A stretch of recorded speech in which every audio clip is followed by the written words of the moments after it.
Behind these massive stone walls lies a medieval weapon of psychological warfare. How did the Normans use ribbed vaults and colossal pillars to crush rebellions and solidify their reign over the north? Discover the secrets of the bishop princes who ruled this fortress of faith.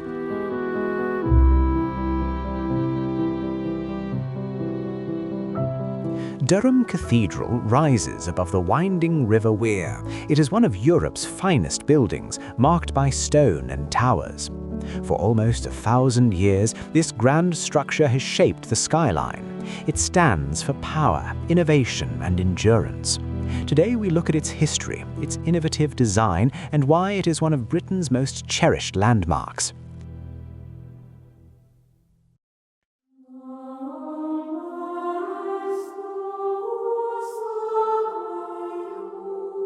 Prince Bishop William of Saint Cuthbert ordered the start of construction in 1093 during the Norman period. The builders constructed the cathedral for the shrine of Saint Cuthbert. He is a much respected figure in northern England. For centuries, people moved his remains around the region before they rested here.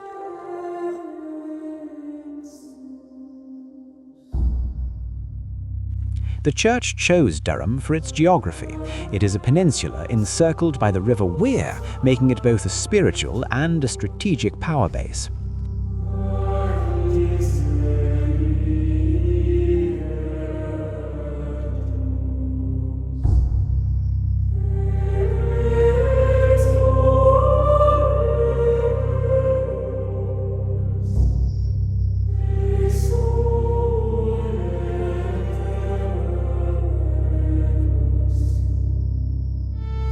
The cathedral, next to Durham Castle, was the centre of Norman power in the north.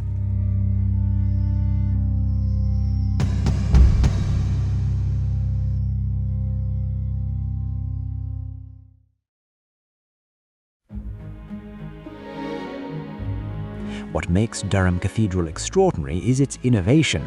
It is one of the first buildings in the world to use ribbed vaulting on a large scale.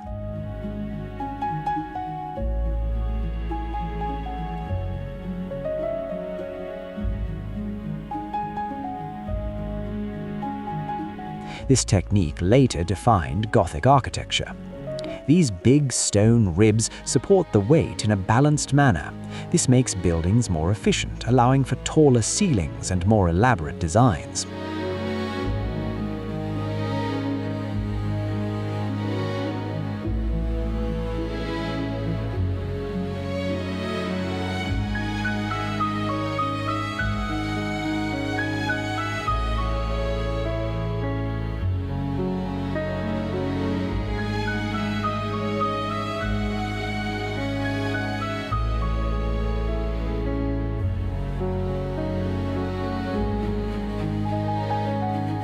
The cathedral features a Romanesque style, characterized by rounded arches, thick walls, and geometric decoration.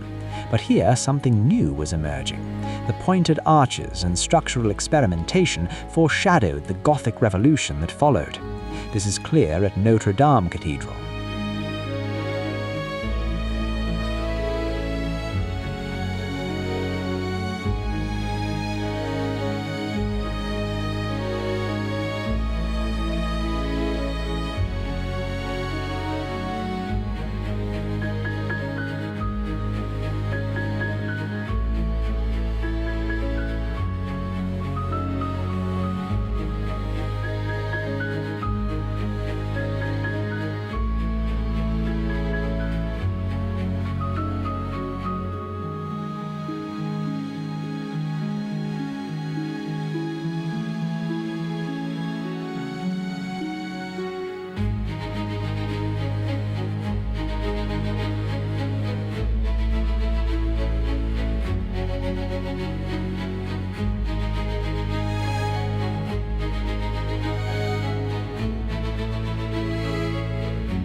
The zigzag and spiral patterns on the columns bring rhythm and depth. They transform a simple structure into a work of art.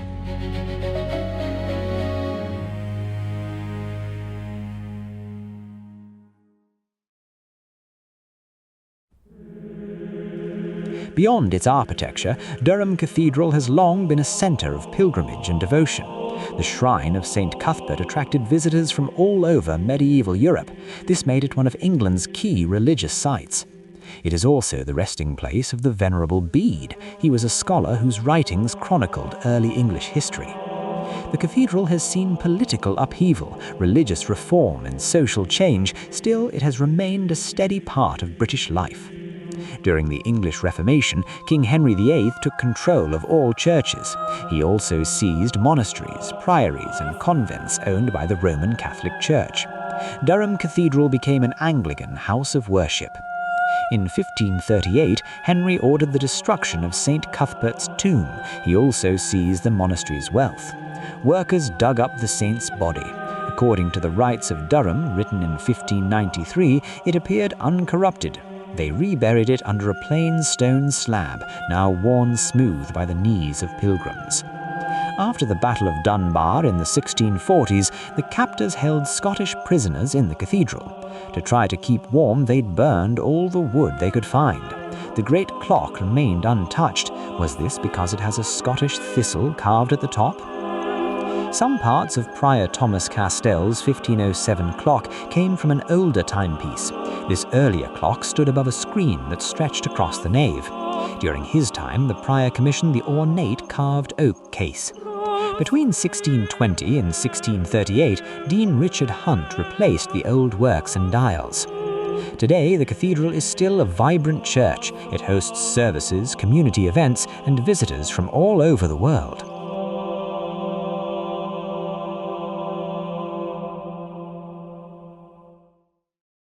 In modern times, UNESCO recognizes Durham Cathedral and Castle as World Heritage Sites.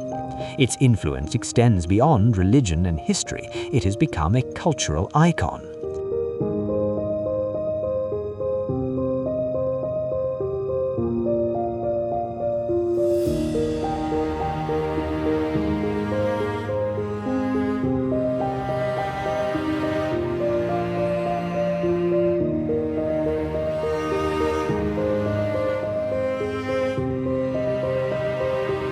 The cathedral has also featured in popular media.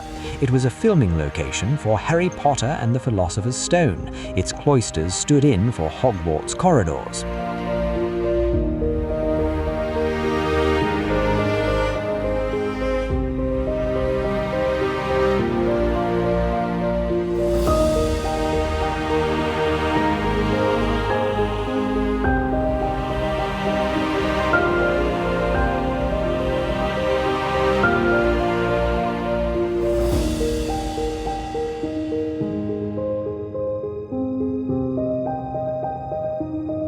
Yet despite its global fame, it remains rooted in its local community, bridging past and present in a way few places can.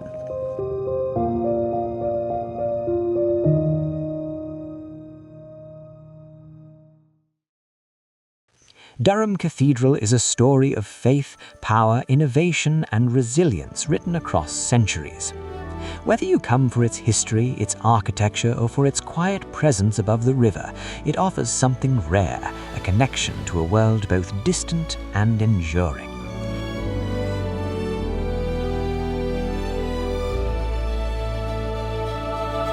And as the light dances across its ancient walls, one thing becomes clear: Durham Cathedral remains a monument to eternity.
Watch some more from Radio Jonaphone.